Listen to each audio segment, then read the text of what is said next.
This continues part 2 from the book of Yasher. We're reading from,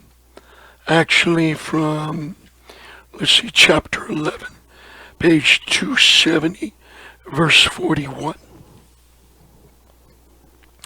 And Terach, angered, was kindled against his son Abram when he spoke this. And Terach said to Abram his son in his anger, "What is this tale that you have told? You speak lies to me. Is there in these Elohim Ruach, being our power, to do all you have told me? Are they not wood and stone, and have I not myself made them? Can you speak such lies? Saying that the large Elohim that was with them smote them. It is you that did place the hatchet in his hand, and then say he smote them all." And Abram, verse 43, and Abram answered his Abba and said to him, "How can you then serve these idols in whom there is no power to do anything? Can those idols in which you trust deliver you? Can they hear your prayers when you call upon them? Can they deliver you from the hands of your enemies, or will they fight your battles for you against your enemies? That you should serve wood and stone that can neither speak nor hear. And now surely it is not tov for you, nor for the sons of men that are connected with you to do these things. Are you so silly, so foolish, or so short of understanding that you will serve wood and stone and do after this manner?" Wow, wake up call. He's preaching to his dad. Verse 45, and forget Yahuwah Elohim, who made the Shamayim and the Eretz, and who created you in the Eretz, thereby bring a great evil upon your beings in this matter by serving stone and wood. Did not our Avot in Yamim of old sin in this matter? And Yahuwah Elohim of the universe brought the Ma'im of the flood upon them and destroyed the whole Eretz. And how can you continue to do this? Serve these Elohim of wood and stone who cannot hear or speak, or deliver you from oppression, thereby bringing down the anger of the Elohim of the universe upon you. Now therefore, my Abba, refrain from this, and ye bring not evil upon your being and the beings of your household. And Abram hurried and sprang from before his Abba, and took the hatchet from his Abba's largest idol, with which Abram broke it, and ran away. And Terach, seeing all that Abram had done, hurried to go from his house, and he went to the Melech, and he came before Nimrod, and stood before him, and he bowed down to the Melech. And the Melech said, "What do you want?" You know, this is the most stupidest, or should I say, the most craziest thing he did. He's about to report something that he lied to the Melech. He's going to go rat on his own son, to Nimrod, the evil one, and tell on himself and put himself in danger. But let's look at the story. Verse 51, and he said, "I beseech you, my master, to hear me now. 50 years back, a child was born to me, and this has he done to my Elohim, and this has he spoke. And now, therefore, my master Melech, send for him, that he may come before you and judge him according to the law, that we may be delivered from this evil." And the Melech sent 3 men of his servants, and they went and brought Abram before the Melech. And Nimrod and all his princes of servants were that yom sitting before him, and Terach sat also before them. I'm going to judge his own son. Verse 53. And the Melech said to Abram, "What is this that you have done to your Abba and to his Elohims?" And Abram answered the Melech in the words that he spoke to his Abba, and he said, "The large Elohim that was with him in the house did to them what you have heard. And the Melech said to Abram, had they power to speak, eat, and do as you have said? And Abram answered to the Melech, saying, and if there be no power in them, why do you serve them, and cause the sons of men to err through your follies? Do you imagine that they can deliver you, or do anything small or great, that you should serve them? And why will you not sense the Elohim, the Elohim of the whole universe, who created you, in whose power it is to kill and keep alive? Verse 56. O foolish, simple, and ignorant Melech. Whoa, what a blow. Woe to you, li olam va'ad, forever, eternity. I thought you would teach your servants the upright way, but you have not done this, but have filled the whole earth, the Eretz, with your sins and the sins of your people who have followed your halakot ways. Do you not know, or you have not heard, that this evil that you do are answers to your sin? Therefore, in Yamim of old, and the eternal Elohim brought the Ma'im upon them and destroyed them all, and also destroyed the whole Eretz on their account.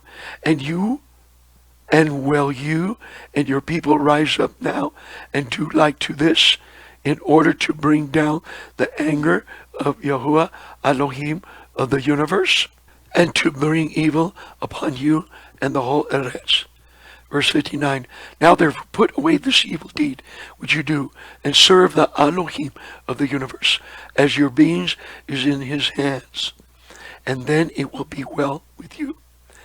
And if your wicked heart will not listen to my words, to cause you to forsake your evil holokot, your evil ways, and to serve the eternal Elohim, then will you die in shame in the later Yamim, you and your people and all who are connected with you, hearing your words or walking in your halakot. And when Abram had ceased speaking before the Melech and the princes, Abraham lifted up his eyes to the Shemaim, and he said, Yahuwah sees all the wicked, and he will judge them. Chapter 12, verse 1. And when the Melech heard these words of Abram, he ordered him to put him to prison. And Abram was 10 Yamim in prison. And at the end of those Yamim, the Melech ordered that all the Melechim, princes and governors of different provinces, and the sages should come before him. And they sat before him. And Abram was still in the house of confinement. And the Melech said to the princes and sages, have you heard what Abram the son of Terach has done to his Abba? This has he done to him, and I ordered him to be brought before me. And this has he spoken. His heart did not misgive him, neither did he stir in my presence. And behold, now he is confined in the prison.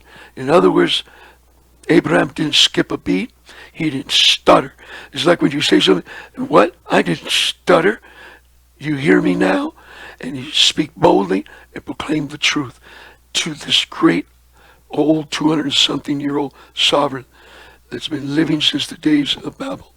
And here he is, like standing like a mighty one, a fallen messenger from Shemaim, like a half-breed, sitting on his throne like some Nephilim, some half-breed. 4.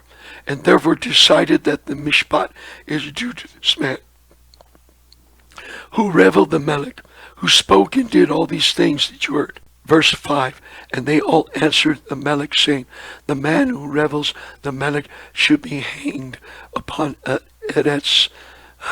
tree.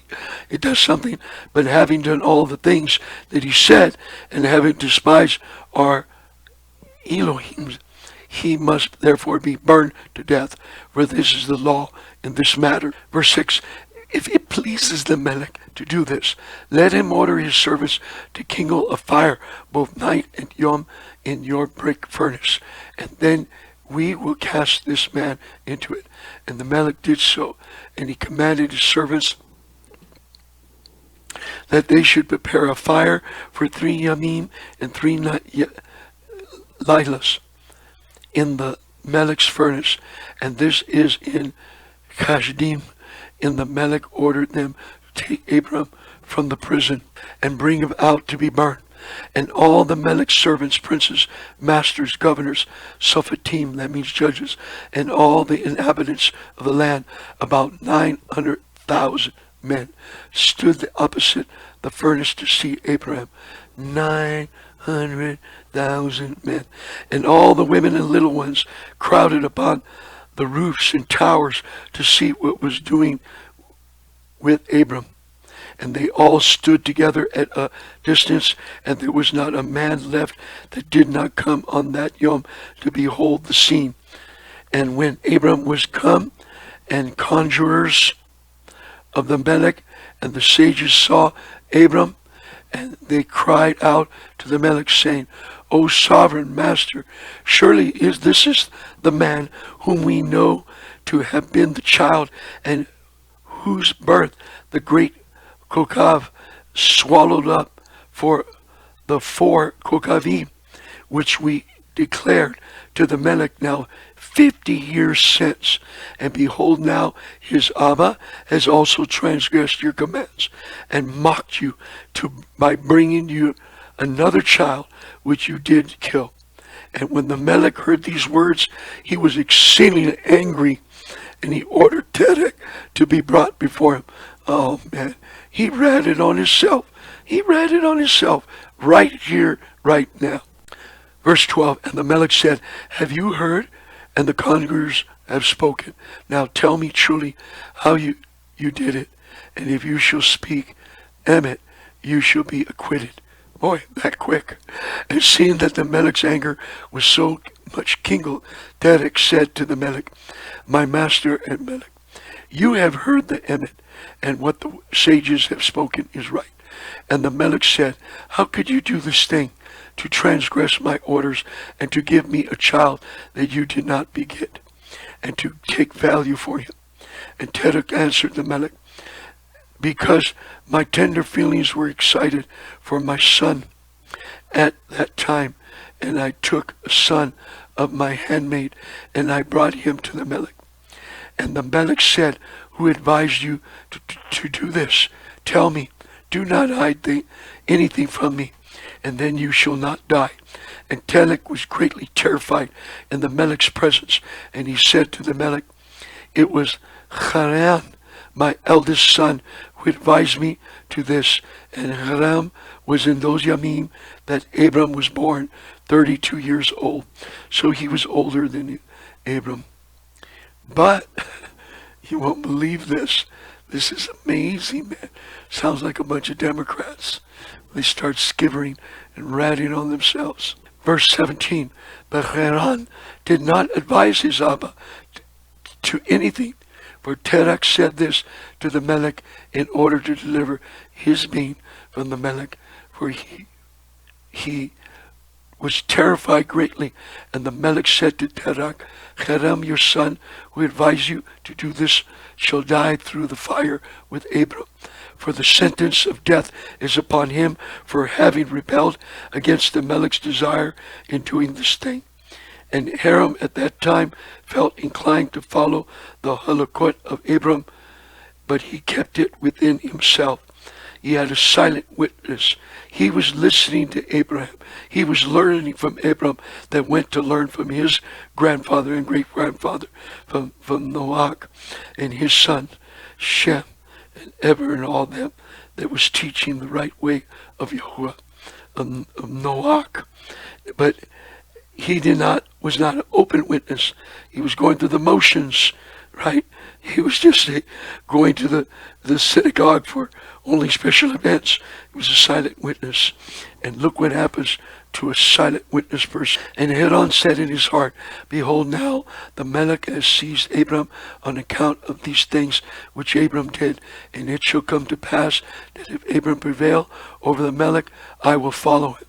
But if the Melech prevail, I will go after the Melech. Well, he was a double-minded, compromising, two-faced. He's a two-faced believer. And when Terach had spoken this to the Melech concerning Haran, his son, the Melech ordered Haran to be seized with Abram.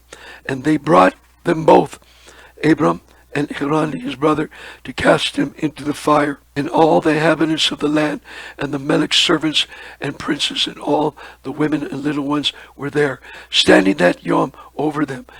And the Melech's servants took Abram and his brother, and they stripped them of all their clothes, except their lower garments that were upon them. And they bound their hands and feet with linen cords, and the servants of the Melech lifted them up and cast them both into the furnace. And Yahuwah loved Abram, and he had compassion, Rachamim, over him. And Yahuwah came down and delivered Abram from the fire, and he was not burned. Now listen to this. This story sounds very similar to the story of Daniel, Meshach, and Abednego was cast in the fire furnace. You know why Meshach, and Abednego? You know why these three men of Daniel had emunah to go in the fire furnace? Because they knew this story of their Abba Abraham. They knew this story. And that's why they had Abraham. They had emunah. Verse 25, but all the cords with which they bound him were burnt, while Abram remained and walked about in the fire. And Haran died when they had cast him into the fire, and he was burnt to ashes, for his heart was not perfect with Yahuwah. And those men who cast him into the fire, the flame of the fire spread over them, and they were burnt, and 12 men of them died. So your fruits will be judged by the wood, hay, stubble, or precious stone and metals through the fire. And Abram walked in the midst of the fire 3 Yamim and 3 Lailas.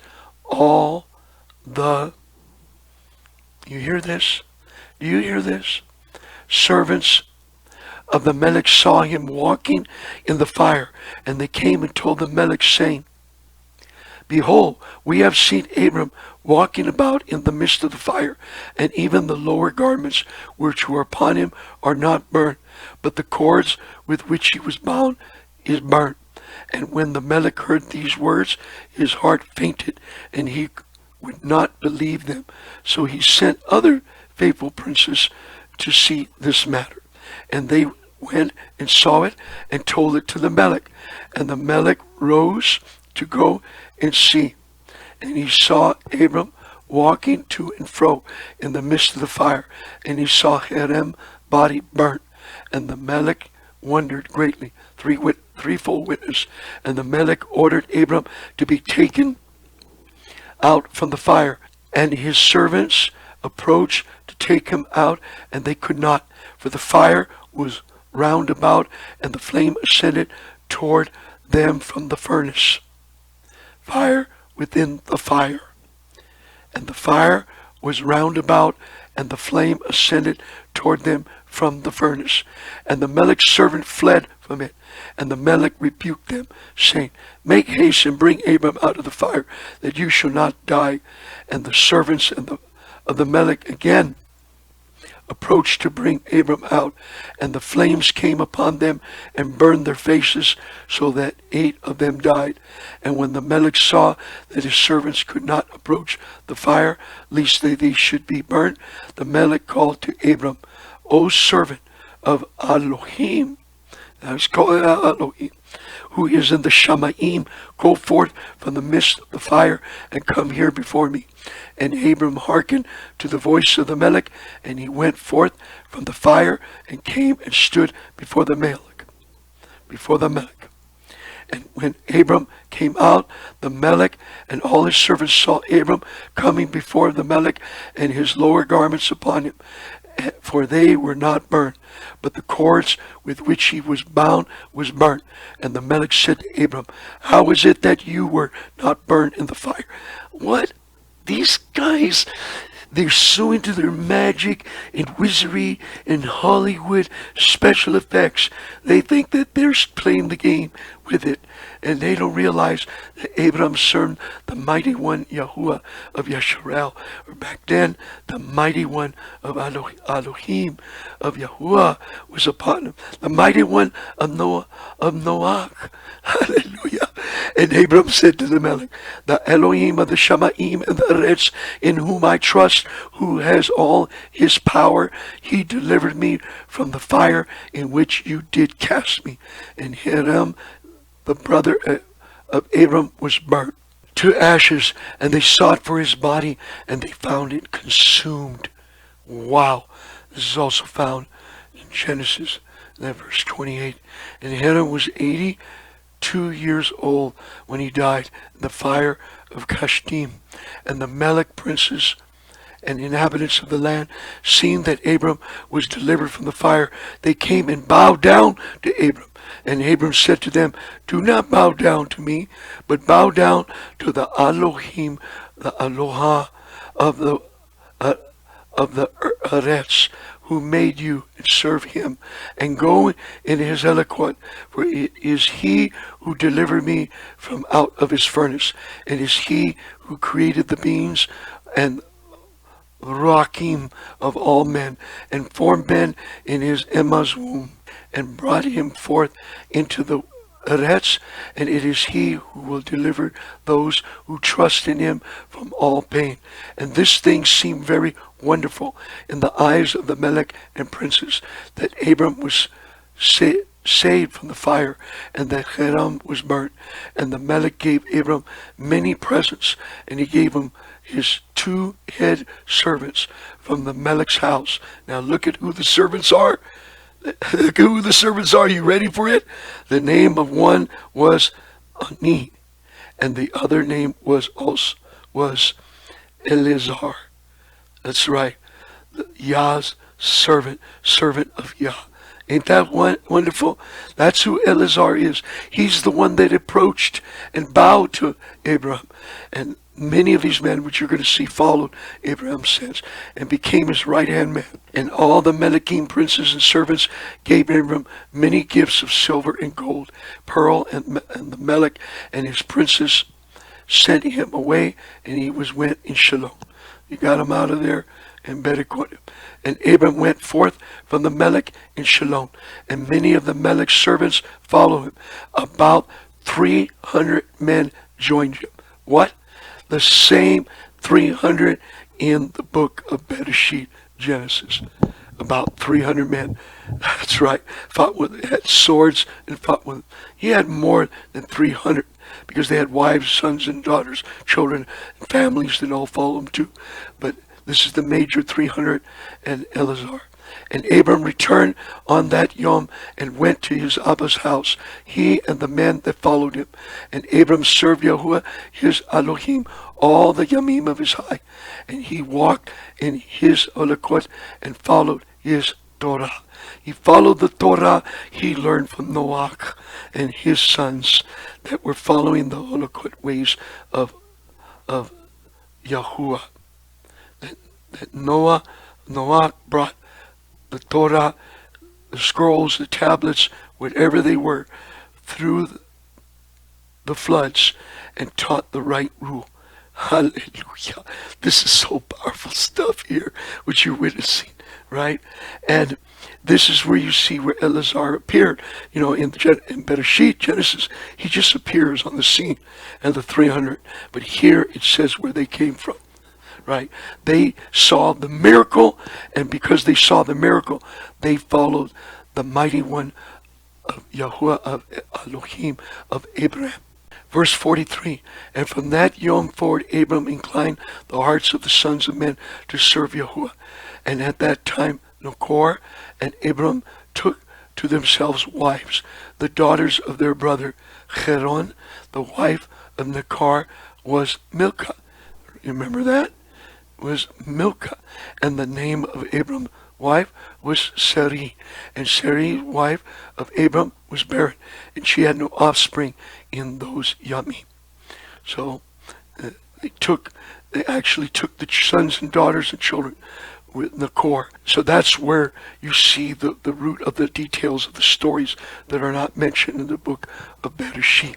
Verse 45, and at the expiration of 2 years from Abram going out of the fire, that is in the 52nd year of his high, behold, Melech Nimrod sat in Babel upon the throne, and the Melech fell asleep and dreamed that he was standing with his troops and armies in a valley opposite the Melech's furnace. So he had this furnace going. I don't know, it was Dagon or Moloch. He was already serving furnace to do sacrifices to the false deities, whatever it was. Verse 46, and he lifted up his eyes and saw a man in the likeness of Abram coming forth from the furnace, and that he came and stood before the Melech with his drawn sword, and then sprung to the Melech with his sword, when the Melech fled from the man, for he was afraid, and while he was running, the man threw an egg upon the Melech's head, and the egg became a great river. And the Melech dreamed that all his troops sank in that river and died, and the Melech took the flight with 3 men who were before him, and he escaped. And the Melech looked at these men, and they were clothed in princely dresses, as the garments of a Melechim, and had the appearance of majesty and Melechim. And while they were running, the river again turned to an egg before the Melech, and there came forth from the egg a young bird that came before the Melech, and flew at his head, and plucked out the Melech's eyes. See, this is showing what in the later Yoms, where Abram's son is going to end up killing Nimrod. He's going to get his head cut off, which you're going to see in the future. I'll leave it as cliffhanger for you. All right. And the Melech was grieved at the sight, and he awoke out of his sleep, and his Ruach was agitated, and he felt a great terror. And in the morning the Melech rose from his couch in fear, and he ordered all the wizard men and magicians to come before him, when the Melech related his dream to them. And a wizard Chaldean, magic man, wiser servant of the Melech, that's why I use that, because wise is from Great Britain.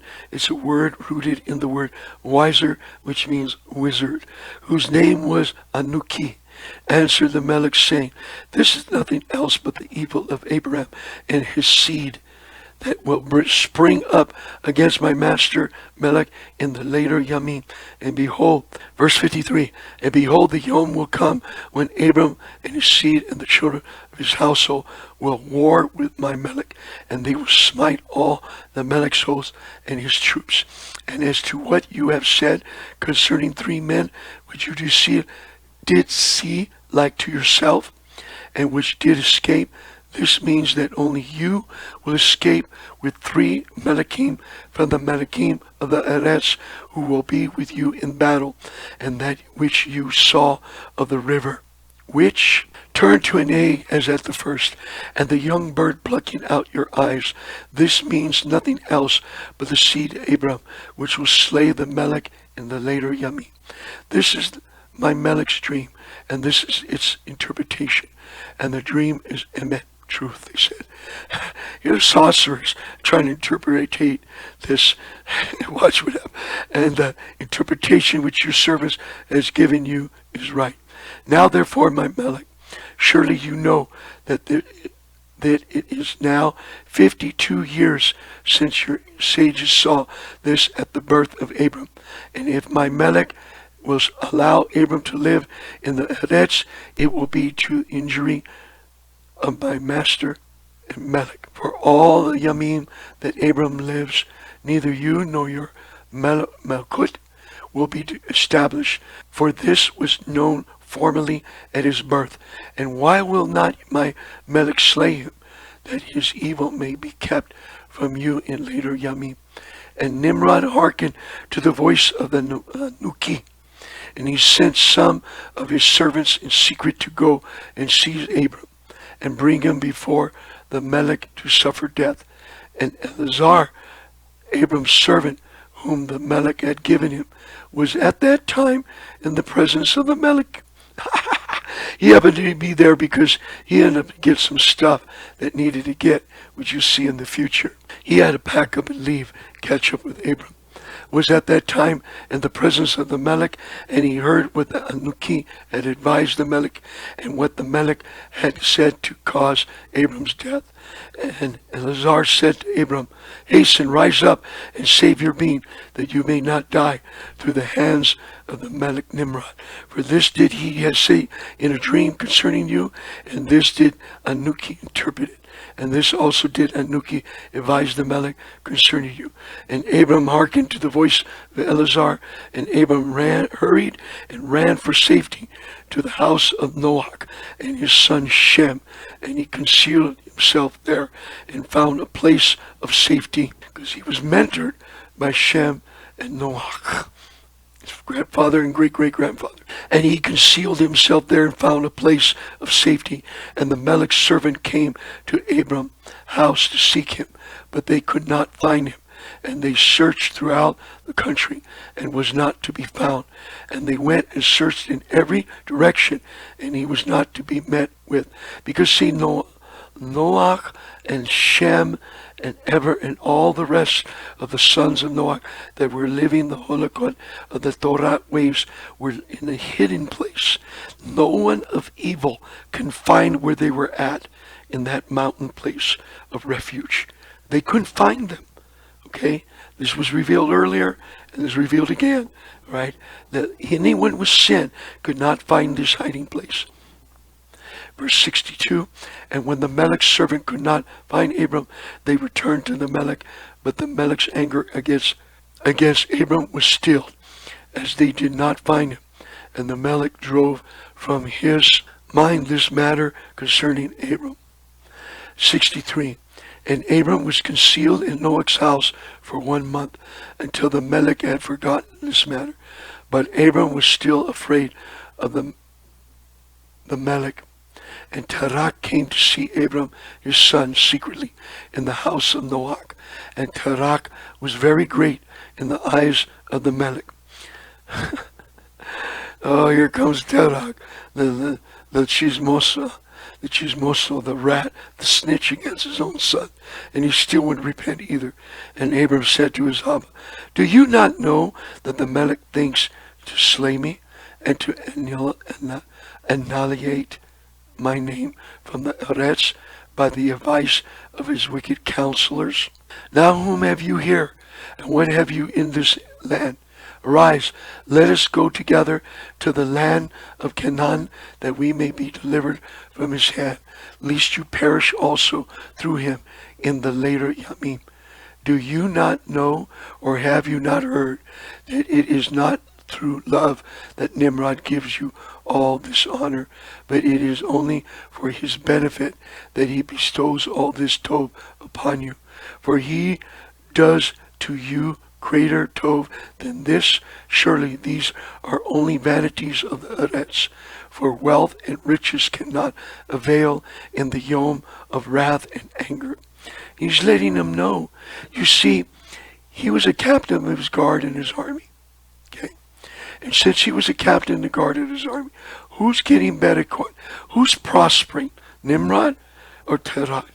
Nimrod's prospering for the Abba of Abraham, Terach. That's who he's prospering through, Terach. Not prospering from Nimrod. It's the other way around. And Abram just opened his eyes. And this is in Bereshit when they get up and leave to the land of Canaan. All right. Verse 68, now therefore listen to my voice, and let us arise and go to the land of Canaan, out of the reach of injury from Nimrod, and serve Yahuwah, who created in the Eretz, and it will be well with you, and cast away all the vain things which you pursue. And Abram ceased to speak when Noach and his son Shem answered Terach, saying, Emet is the word that Abram has said to you. Now his great-great-grandfather, Noach and Shem, are speaking to him, telling him confirmation. And Terach hearkened to the voice of his son Abram, and Terach did all that Abram said, for this was from Yahuwah, that the Melech should not cause Abram's death. And Terach took his son Abram and his grandson Lot, the son of Canaan, and Sarai, his daughter-in-law, the wife of his son Abram, and all the beings of his household, and went with them from Ur of the Chaldeans to go to the land of Canaan. And when they came as far as the land of Canaan, they remained there. For it was exceedingly tov land for pastors, and of sufficient extent for those who accompanied them, found in Genesis 11:31. And the people of the land of Canaan saw that Abram was tov and upright with Elohim and men, and that Yahuwah his Elohim was with him. And some of the people of the land of Canaan came and joined Abram, and he taught them the Torah of Yahuwah and his halachot. And these men remained with Abram in his house, and they adhered to him. So these are the ones saw the miracles, saw him in the fiery furnace, came out without harm, and knew that the mighty one, Yahuwah of Abraham, is the true mighty one. And they wanted to hear Torah, because they were starved for Torah. They didn't hear it unless they got it from Noach, Shem, now from Abram. In Genesis chapter 12, 1 through 2, and Abram remained in the land 3 years. And at the expiration of the 3 years, Yahuwah appeared to Abram and said to him, I am Yahuwah, who brought you forth from Ur Chaldeans, and delivered you from the hands of all your enemies. And now therefore, if you will listen to my voice and keep my mitzvot and my hokim and my Torah, that means all the rules of the Torah, right? Rule instruction. Then will I cause your enemies to fall before you, and I will multiply your seed like the kokavim of the Shamaim, and I will send my berekot upon all the works of your hands, and you shall lack nothing. Verse 5, arise now and take your wife and all belonging to you, and go to the land of Canaan and remain there, and I will there be to you for Elohim, and I will be Brakah, and I will Brakah you. And Abram rose and took his wife and all belonging to him, and he went to the land of Canaan, as Yahuwah had told him. And Abram was 50 years old when he went from Haran. And Abram came to the land of Canaan and dwelt in the midst of the city, and he there pitched his tent among the children of Canaan, inhabitants of the land. It's found in Genesis chapter 12, 1 through 2, and verse 7 of the book of Yasher. And Yahuwah appeared to Abram when he came to the land of Canaan. And he said to him, this is the land which I give to you and to your seed after you, li olam ve'ed, and I will make your zera like the kokavim of the Shamaim, and I will make your seed like the principalities of the Shamaim. And I will give to your seed for an inheritance all the lands which you see. And Abram built an altar in the place where Elohim had spoken to him, and Abram there called upon the name of Yahuwah. That's verse 8 of chapter 12. Verse 9, now, and at that time, at the end of 3, Abram dwelling in the land of Canaan. In that year, Noah died. Now, Noah finally dies. His great grandpa that he was mentored from, which was 58 years of the high of Abram. And all the Yamim that Noach lived were 950 years, and he died. So, see, this is not explaining the overlap of years of the ones that were from Noach, Shem, ever and on, that were still living under the pre-flood supernatural bodies, all right? And they were living longer. It didn't get cut short to peg leg when the earth split and the ages split down under 400 and then 200 years, right? So Noah and we're still living long years because he was pre-flood, all right? And Noah lived were 950 and 50 years, and he died. And Abram dwelt in the land of Canaan, and his wife, and all belonging to him, and all those that accompanied him, together with those that joined him from the people of the land. But Nachor, Abram's brother, and Terach, his Abba, and Lot, the son of Haran, and all belonging to them, dwelt in Haran. They split from Babel, from Nimrod, all the family. Then Abram split with his group and went to Canaan, because his father ordered another split and to be separated from Nachor and his Abba Terach. Okay, there was a second split, and he went to Canaan, and they went to Haran, which was okay because it set everything up for the future, for the daughters of Nachor, Abram's brother, to marry in to his sons Ishak and Jacob. Verse 11. In the 5th year of dwelling in the land of Canaan, the people of Sidon, or Sodom, and Amorah, and all the cities of the plain revolted from the power of Kedor Laomer, Melech of Elam.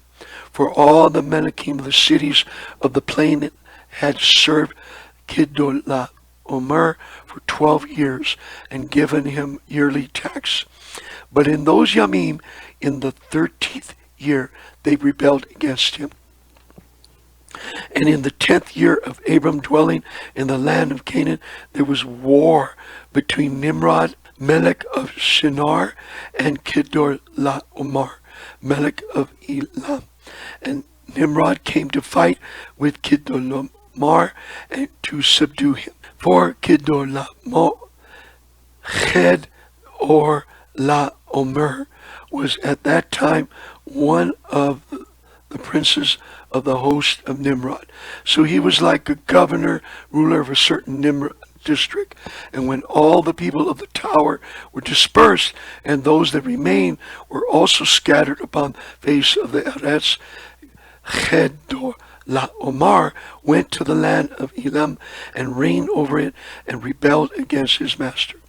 And in those Yamim, when Nimrod saw that the cities of the plain had rebelled, he came with the pride and anger of war with Kedor Laomer, and Nimrod assembled all his princes and subjects, about 700,000 men, and went against Kedor Laomer, and Kedor Laomer went out to meet him with 5,000 men, and they prepared for battle in the valley of Babel, which was between Elim and Shinar.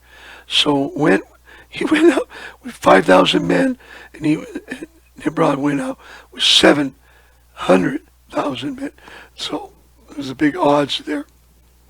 And Nimrod and his people were smitten before the people of Kedor Laomer, and there fell from Nimrod's men about 600,000, and Madam, the Melech's son, fell among them, the double portion evil son.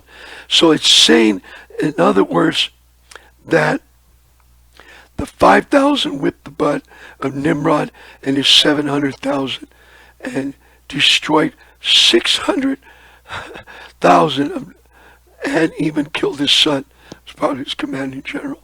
So there were some bad, tough guys, the ones that followed Kedor Laomer. Verse 16, and Nimrod fled and returned in shame and disgrace to his land, and he was under subjection to Kedor Laomer.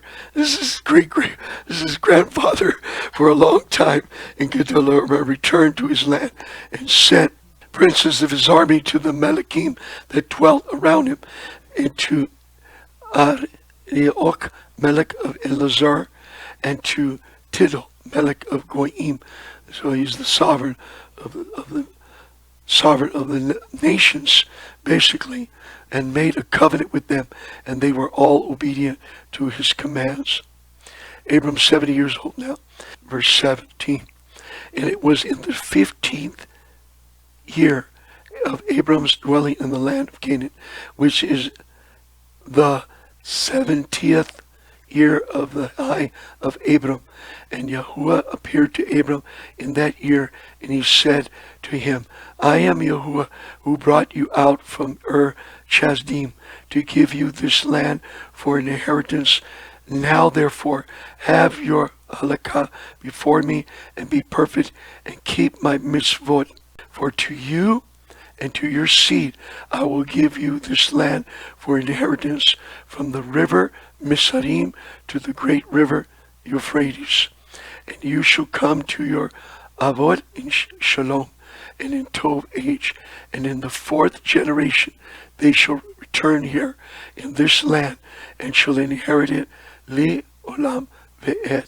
And Abram built an altar, and he called upon the name of Yahuwah, who appeared to him, and he brought up sacrifices upon the altar to Yahuwah.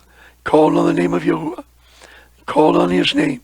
At that time Abram returned and sent to Canaan to see his Abba and Emma and his Abba's household. And Abram and his wife and all belonging to him returned to Canaan, and Abram dwelt in him 5 years. 5 years back with family.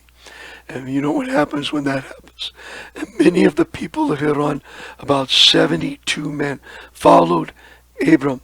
And Abram taught them the Torah of Yahuwah and his halakot. And he taught them to know Yahuwah.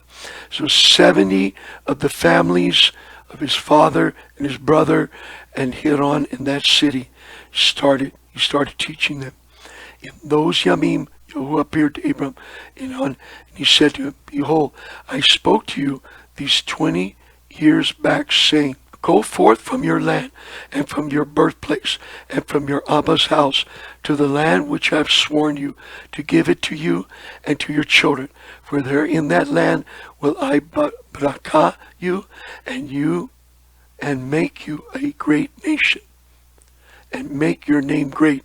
And in you shall the families of the earth, Aretz, be Berekot and Baruch. Now therefore arise, go forth from this place, you and your wife and all belonging to you. Also everyone born in your house, and all the belongings you have made in Haran, and bring them out with you from here, and rise to return to the land of Canaan. So he kind of got disobedient and slipped through the cracks and went back to visit his family, hung out a few years with them, taught him Torah. There were 70 of them he taught as well. But Abba spoke to him again, said, get up and get away from them. Get away from your father. Get away from your brother and them. They're not fully right rule. I can't teach you when you're around them. Get separated and go to the land of Canaan. That's going to be your land to proclaim and declare is your land. For I could speak it into being into you, Abram. So he had to separate himself for a spiritual reason and purpose. Verse 25, and Abram rose and took his wife Sarai and all belonging to him and all that were born to him in his house and the beings that they had made in Haran. And they came out to go to the land of Canaan. So even the ones beside the 300, but also 70 more converts also in the land of Haran followed him. Verse 26, and Abram went and returned to the land of Canaan according to the word of Yahuwah, and Lot, the son of his brother Haran, went with him. And Abram was 75 years old when he went forth from Haran to return to the land of Canaan. So now he's 75. He spent 5 years in Haran with his father and his brother and the in-laws, but the father said to separate. And he came to the land of Canaan, according to the word of Yahuwah. And Abram, and he pitched his tent, and he dwelt in the plain of Mamre. And with him was Lot, his brother's son, and all belonging to him. And Yahuwah again appeared to Abram and said, to your seed will I give this land. And he there built an altar to Yahuwah, who appeared to him, which is still to this yom in the plains of Mamre. This is Bereshit, Genesis 12, verse 7 and 8. Chapter 14 now, verse 1. In those Yamim there was in the land of Shinar a wizard man, a sorcerous wizard man, that had understanding in all sorcery, and of a beautiful appearance, but was poor and indigent.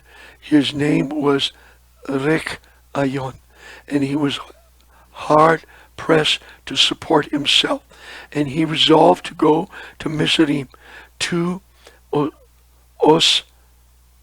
Is, the son of Anum, Melech of Mizraim, to show the Melech his sorcery, wizardry, magic, and understanding, for perhaps he might find Rechaim in his sight, to raise him up and give him maintenance.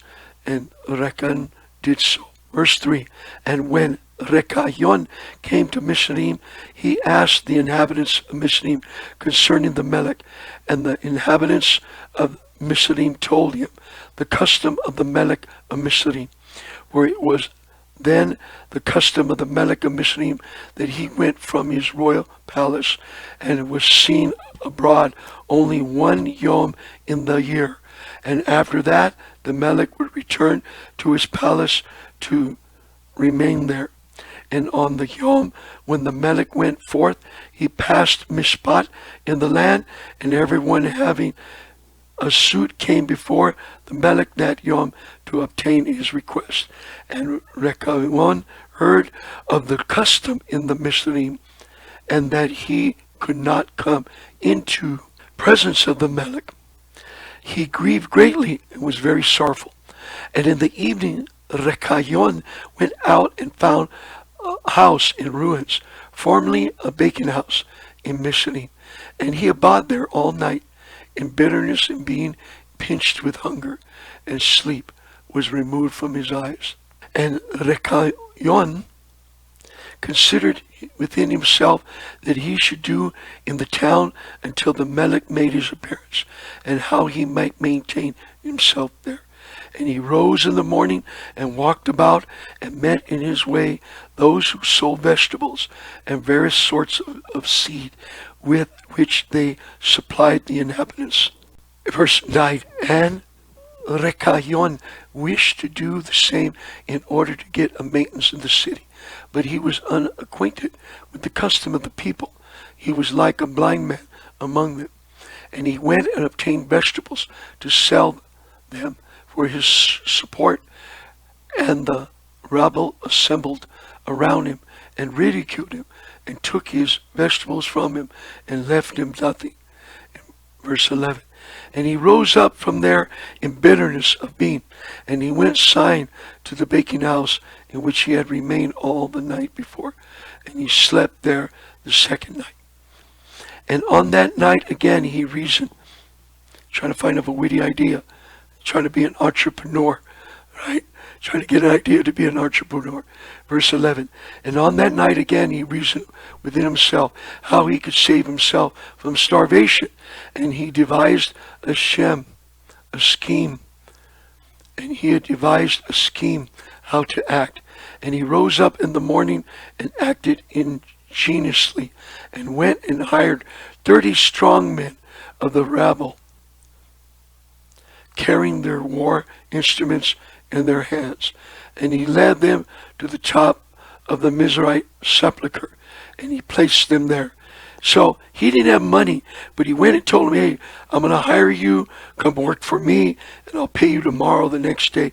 I'll pay you according to your hire. Okay?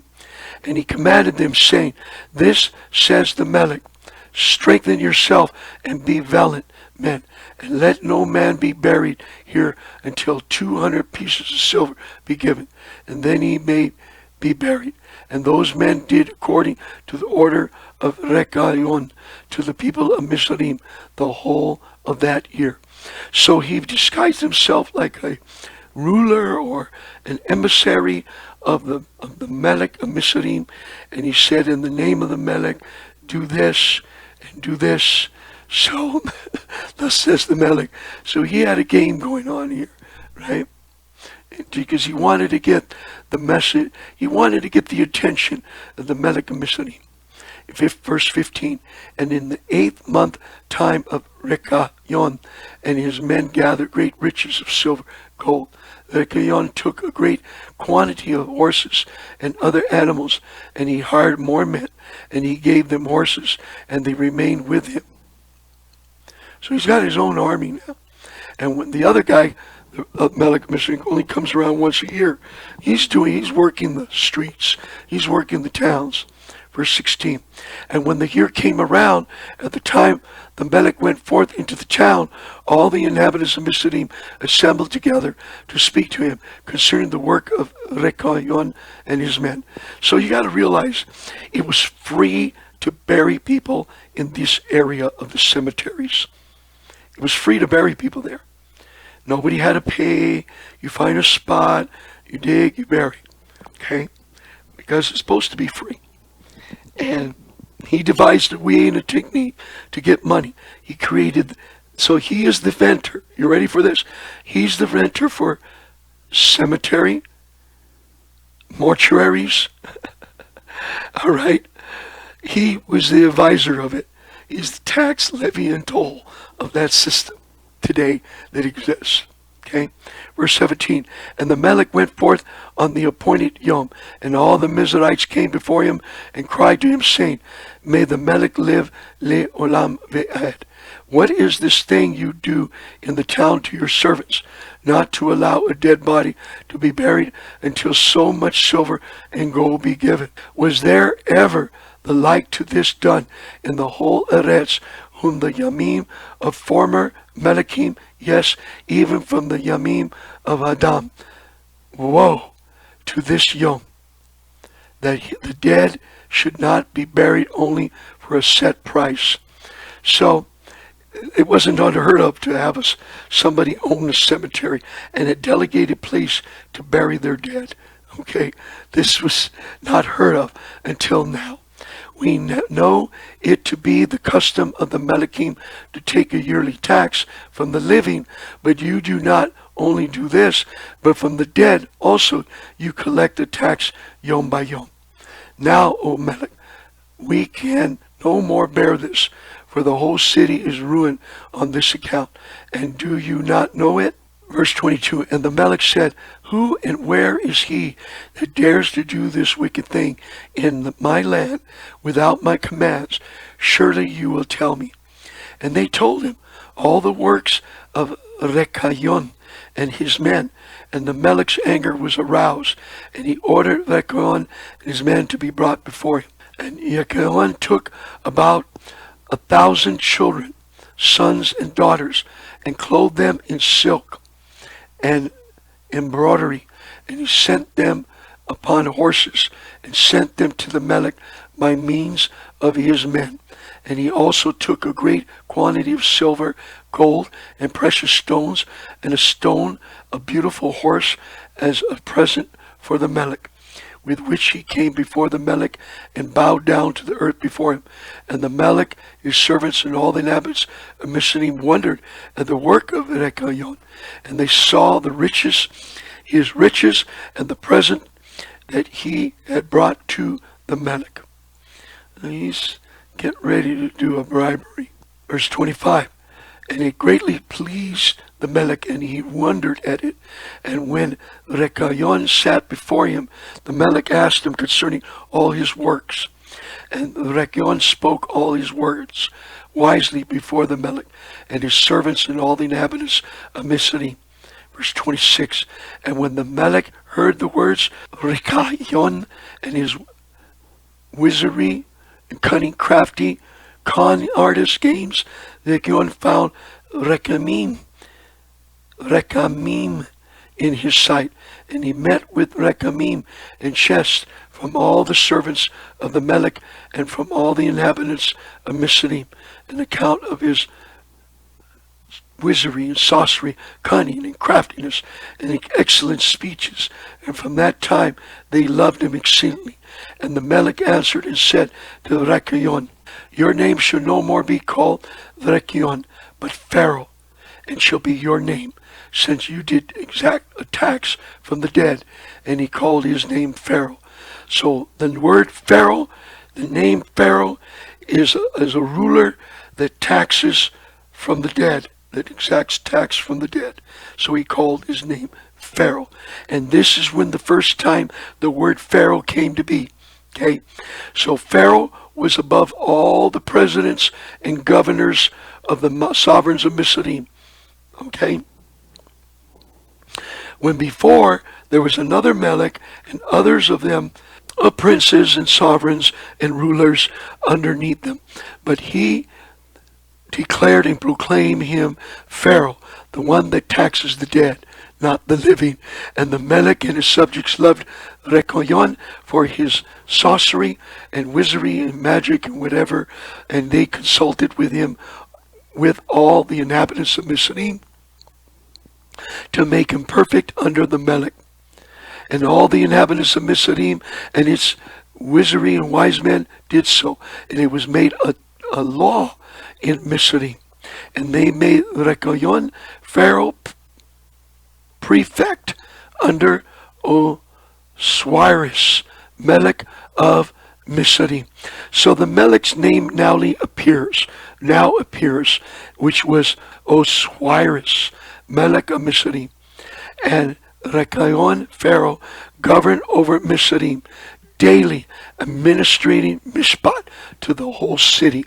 But Osiris, the Melech, would judge the people of the land one yom in the year, when he went out to make his appearance, only once a year. In verse 31, Rekoyon Pharaoh cunningly usurped the government of Misraim, and he exacted a tax from all the inhabitants of Misraim. Verse 32, and all the inhabitants of Misraim greatly loved Rekoyon Pharaoh, and they made a decree to call every Melech that would reign over them and their seed in Misraim Pharaoh from that day forward. So now you know where the word Pharaoh came from. And all the Melechim that reigned in the Misraim from that time forward were called Pharaoh to this yom. Chapter 15, verse 1. And in that year there was a heavy famine. This is found in Bereshit, Genesis 12:9. Throughout the land of Canaan, and the inhabitants of the land could not remain on account of the famine, for it was very grievous. Verse 2. And Abram and all belonging to him rose and went down to Misraim on account of the famine. And when they were at the brook of Misraim, they remained there some time to rest from the fatigue of the road.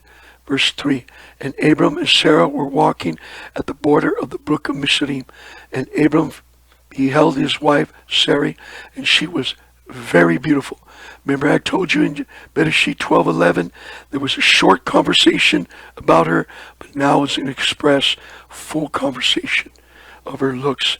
And Abram said to his wife Sarai, since Elohim has created you with such a beautiful countenance, I am afraid of the Mizrahites, lest they should slay me and take you away. For the revere of Elohim is not in these places. Surely then you shall do this.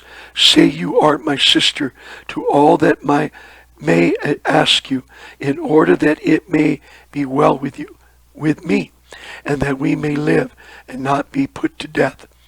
And verse 6, and Abram commanded the same to all those that came with him to Misraim on account of the famine. Also his nephew Lot, he commanded him, saying, if the Misraim ask you concerning Sarai, say she is the sister of Abram. So he got them all to game with him and lie and tell this half-truth cover-up. Partial lie, half-truth cover-up. And yet with all these orders, Abram did not put confidence in them, but he took Sarai and placed her in a chest and concealed it among their vessels. For Abram was greatly concerned about Sarai on account of the wickedness of the Mizrahites. And Abram and all belonging to him rose up from the brook of Misraim and came to Misraim. Verse 8. And Abram and all belonging to him rose up from the brook of Misraim and came to Misraim, and they had scarcely entered the gates of the city when the guards stood up to them, saying, give miser to the Melech from that you have, and then you may come into the town. And Abram and those that were with him did so. So he wanted a toll. This is Pharaoh. Pharaoh was different than the other Osiris, Melech of Mycenae. Cyrus had a different form of tax. This guy created another form of tax to survive and control. And Abram, with the people that were with him, came to Mycenae. That was verse 9. And when they came, they brought the chest in which Sarai was concealed, and the Mizrahites saw the chest. And the Melech's servants approached Abram, saying, "What have you here in this chest that we have not seen? Now open you the chest and give miser to the Melech for all that it contains." And Abram said, "This chest I will not open, but all you demand upon it I will give." And Pharaoh's officers answered Abram, saying, "It is a chest of precious stones. Give us the miser of it." Verse 12, and this is found in Genesis chapter 12:15. Verse 12, and Abram said, "All that you desire I will give, but you must not open the chest." Verse 13, and the Melech's officers pressed Abram, and they reached the chest and opened it with force. And they saw, and behold, a beautiful woman was in the chest. And when the officers of the Melech beheld Sarai, they were struck with admiration at her beauty. And all the princes and the servants of Pharaoh assembled to see Sarai, for she was very beautiful. And the Melech's officers ran and told the Pharaoh all that they had seen, and they praised Sarai to the Melech. And Pharaoh ordered her to be brought, and the woman came before the Melech. So they snatched her, they snagged her. There's only a hint of that. They took her, but they really kidnapped her. And Pharaoh beheld Sarai, and she pleased him exceedingly, and he was struck with her beauty. And the Melech rejoiced greatly on her account, and made presents to those who brought him the tidings concerning her. And the woman was then brought to the Pharaoh's house. And Abram grieved on account of his wife, and he prayed to Yahuwah to deliver her from the hands of Pharaoh. Man, you made up that fake and make it story, dude. What is wrong with you? Verse 17. And Sarai also prayed at that time and said, "O Yahuwah Elohim, you did tell my master Abram to go from his land and from his Abba's house to the land of Canaan, and you did promise to do well with him if he would perform your mitzvot. Now behold, we have done that which you did command us, and we left our land and our families, and we went to a strange land and to a people whom we have not known before." Verse 18, and we came to this land to avoid the famine, and this evil accident has befallen me. Now, therefore, O Yahuwah Elohim, deliver us and save us from the hand of this oppressor, and do well with me for the sake of your chest, means kindness. Verse 19, and Yahuwah hearkened to the voice of Sarai, and Yahuwah sent a malach to deliver Sarai from the power of Pharaoh. He sent a messenger from above to protect her and also to help her. Verse 20, and the Melech came and sat before Sarai, and behold, the malach of Yahuwah was standing over them, and he appeared to Sarai and said to her, "Do not be fearful and frightened, for Yahuwah has heard your prayer." And the Melech approached Sarai and said to her, "What is that man to you who you brought you here?" She said, "He is my brother." Verse 22, and the Melech said, "It is incumbent upon us to make him great, to elevate him, and to do to him all the tov which you shall command us."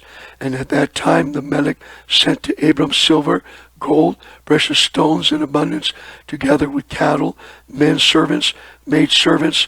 And Melech ordered Abram to be brought, and he sat in the court of the Melech's house.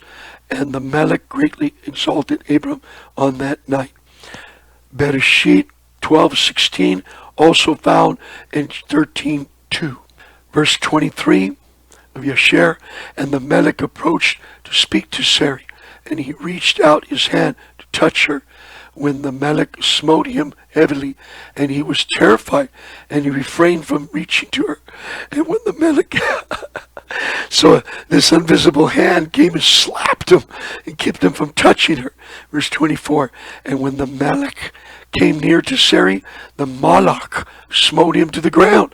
Now he smote him down, acted like this to him the whole night, and the Melech was terrified. So he approached her after he paid the ransom of brother to take a sister to wife. Right? So he was going to go into her and make her his wife, consummate the marriage. But the messenger was there to protect her.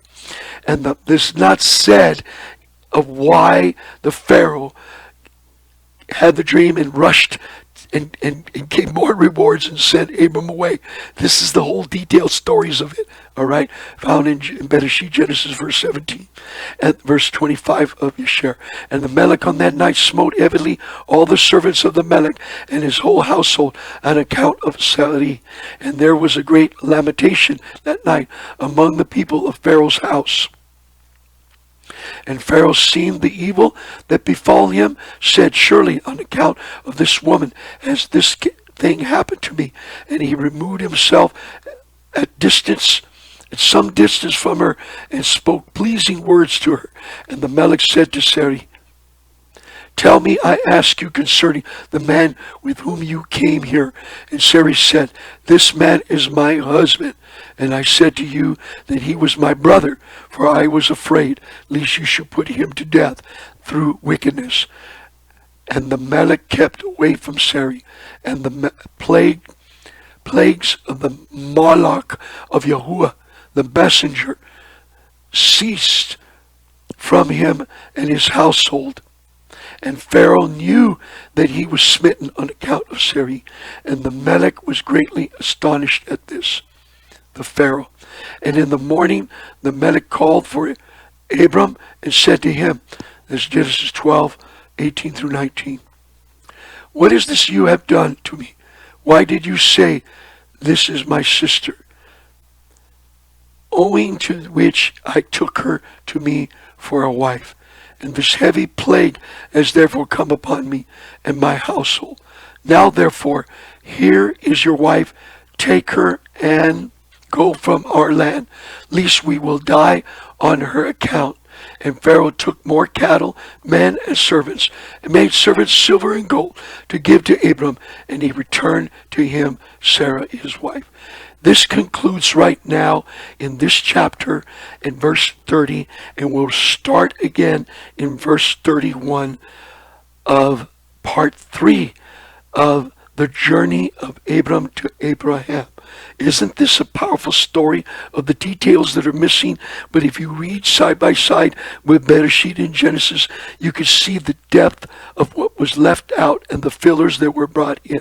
Oh, Baruch Hashem Yahuwah, for his writing that has resurfaced and brought to us through the book of Sefer Yasher of the details. And Abba, thank you so much. We close this moment now to reopen part 3. Let's continue in part 3 now and conclude part 2. Amen.